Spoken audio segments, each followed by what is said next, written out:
બંદૂકની અણીએ થયેલ એક લૂંટનો મામલો સામે આવ્યો છે। વડાલી અને ખેડબ્રહ્મા હાઈવે રોડ પર શ્યામનગર પાટિયા નજીક લૂંટ થઈ હતી। શ્યામનગર કિસાનજી પાસે આ ઘટના બનવા પામી હતી। અંદાજિત 65 લાખની જેટલી લૂંટ થઈ હતી। ખેડબ્રહ્માથી વડાલી તરફ જતી 4 વ્હીલર અટકાવી તેની આગળ અન્ય એક 4 વ્હીલર આવી જતા આવેલ વ્યક્તિઓએ બંદૂકની અણીએ 35 લાખ લૂંટી ફરાર થયા હોવાની વડાલી પોલીસમાં ફરિયાદ નોંધાઈ છે। લૂંટ થયા બાદ કાર ચાલકની તબિયત લથડતા તેને હોસ્પિટલ ખસેડાયો હતો। તબિયત સ્થિર થતા પોલીસ સ્ટેશનને ફરિયાદ કરવા તેઓ પહોંચ્યા હતા। વડાલી પોલીસ સ્ટેશન આગળ વડાલી સહિત રાજસ્થાન કોટડા છાવણીના લોકોના ટોળે ટોળા જોવા મળ્યા હતા। વડાલી પોલીસ સાબરકાંઠા એલસીબી પોલીસે સમગ્ર મામલાનો કલાકોમાં ભેદ ઉકેલ્યો હતો। ફરિયાદી ખુદ જ બન્યો હતો આરોપી। ત્યારે રાજસ્થાન કોટડાનો ગુટડા બીડી તેમજ કરિયાણાનો વેપારી દેવું થઈ જતા સમગ્ર મામલે બનાવટી ઘટના ઊભી કરી હતી।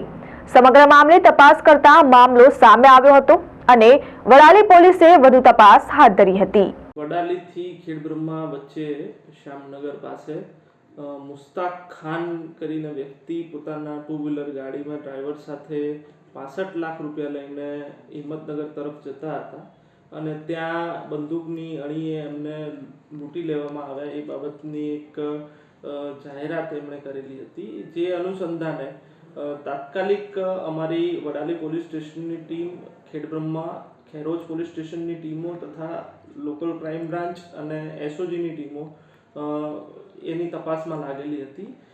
જેના આધારે રસ્તા પરના સીસીટીવી ફૂટેજ ચેક કરવામાં આવેલા હતા અને એમાં જે આ મુસ્તાક ખાન હતા જેમણે જણાવેલું હતું કે બલેનો વ્હાઇટ કલરની બલેનો કાર આવીને એમાંથી અજાણ્યા શખ્સો ઉતર્યા હતા।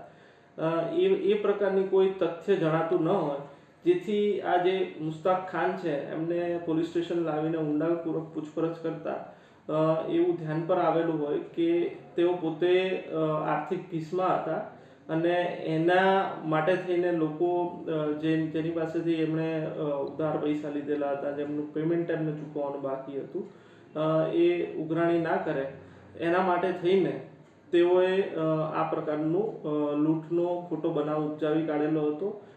જે અનુસંધાને હાલ વડાલી પોલીસ સ્ટેશન ખાતે તેઓ વિરુદ્ધ કાયદેસરની કાર્યવાહી કરવાની તજવીજ ચાલુમાં છે। Vimal Patel, RN news, Sabarkantha.